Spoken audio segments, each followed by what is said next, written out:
Good morning all dear students. आज मैं आप लोग को द सोल्जर जो चैप्टर है पोइट्री का लेसन 6 द सोल्जर उसका हम जो ऑब्जेक्टिव है उसको कराएंगे।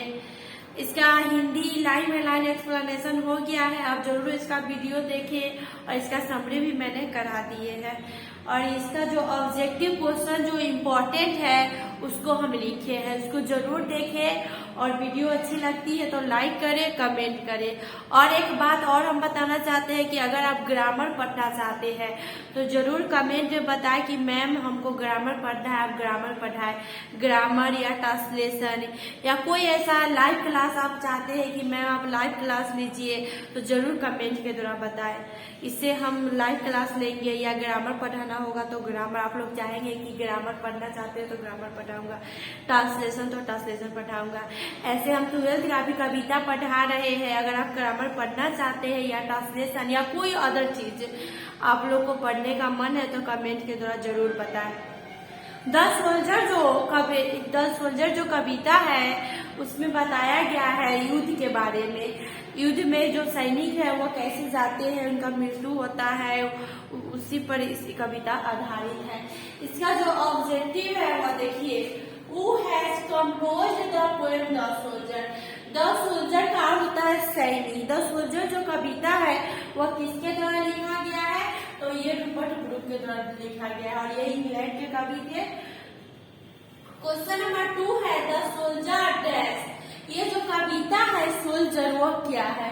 तो ये क्या है? एक सोनेट है। सोनेट कहिए तो 49 यानी 14 लाइन की जो कविता होता है उसको हम सोनेट कहते हैं। पूरे कविता में मात्र एक ही सोनेट है और वो क्या है? द सोल्जर है। तो इसको आप याद रखें निश्चित रूप से। द सोल्जर जो कविता है वह क्या है? सोनेट है।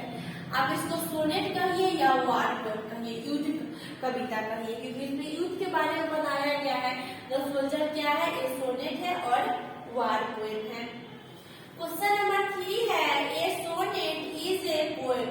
ए सोनेट जो है वह कविता है और कितना लाइन्स का है? तो अभी हम तुरंत बताए हैं सोनेट का अर्थ क्या होता है? 14 लाइन्स का कविता।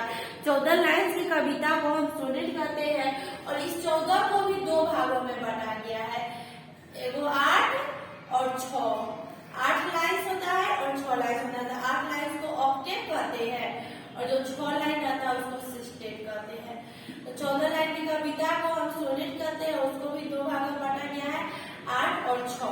तो 8 लाइन को क्या कहेंगे? ऑक्टेव कहेंगे और 6 लाइन को सिस्टेट कहेंगे। क्वेश्चन नंबर 4 है a place where the soldier would be buried should be created as a part of death after his death. यानी एक जगह, एक स्थान जहाँ पर सोल्जर का क्या हो जाता है? मृत्यु हो जाता है। सोल्जर यानी सैनिक। यानी एक स्थान जहाँ पर सोल्जर यानी सैनिक का मृत्यु हो जाता है तो उनके मृत्यु के बाद वो जो पार्ट है वो किसका हो जाएगा? इंग्लैंड का होना चाहिए। ये बात कभी कहते हैं कि जब आप ये समझे कि आप विदेश में, कहीं विदेश में जाते हैं, फॉरेन में जाते हैं और युद्ध के दौरान आपका मृत्यु हो जाता है और वहीं पर आपको दफनाया जाता है, तो ये सोचो कि यह जो पार्ट है वह हमेशा के लिए किसका हो गया? इंग्लैंड का हो गया। क्वेश्चन नंबर 5 है the soldier in the poem the soldier is. और इस कविता में, सोल्जर कविता में जो सोल्जर है वो कौन है? तो इंग्लिश है, यानी वो इंग्लैंड के रहने वाले हैं। पूछ देगा इंडिया की, फ्रांस की, कि रसिया की।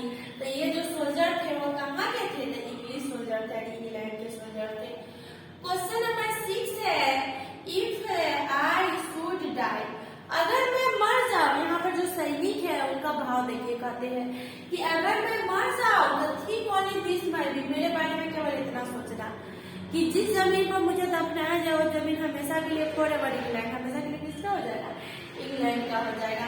तो पूछ रहा है कि यह जो लाइन है वो किससे लिया गया है, किस चैप्टर से लिया गया है? तो यह जो लाइन है वो किससे लिया गया है? द सोल्जर से लिया गया है। क्वेश्चन नंबर 7 है the term concealed stands for in the soldier.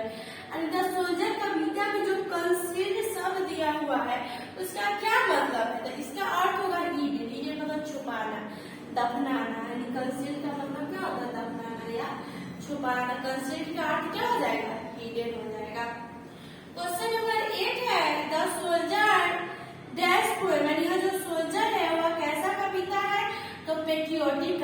हमारी देशभक्ति कविता है। पूछता है एग्जाम में कि जो सोल्जर है वह कैसा पोएम है, तो पेट्रियोटिक पोएम है, एक देशभक्ति कविता है। क्वेश्चन नंबर 9 है, Brooke inspired patriotism in the dash phase of the first world war. जो रूपर्ट ब्रूक थे वो इंस्पायर्ड किए, प्रेरणा किए देशभक्ति के लिए प्रथम विश्व युद्ध के किस दौर में, शुरुआती दौर में, अर्ली फेज में, यानी जब प्रथम विश्व युद्ध स्टार्ट हुआ तो शुरुआती दौर में इन लोगों में और क्या जगाए, प्रेरणा जगाए, अपने कविता के माध्यम से जोश भावना को जगाए सैनिकों के दिल में। क्वेश्चन नंबर 10 है, Rupert Brooke is remembered as Rupert Brooke जो है वो याद किए जाते हैं किस कवि के रूप में, तो वार पोएट के रूप में। रूपर्ट ब्रूक को कहा जाता है, वार पोएट कहा जाता है। ये था 10 से मोस्ट इम्पोर्टेंट ऑब्जेक्टिव, इसको आप जरूर याद करें और वीडियो को लाइक करें। अगर आप न्यू व्यूअर्स हैं तो चैनल को क्या सब्सक्राइब कर दें। अगर आप लाइव क्लास चाहते हैं तो आप जरूर कमेंट में बताएं। Thank you for watching this video.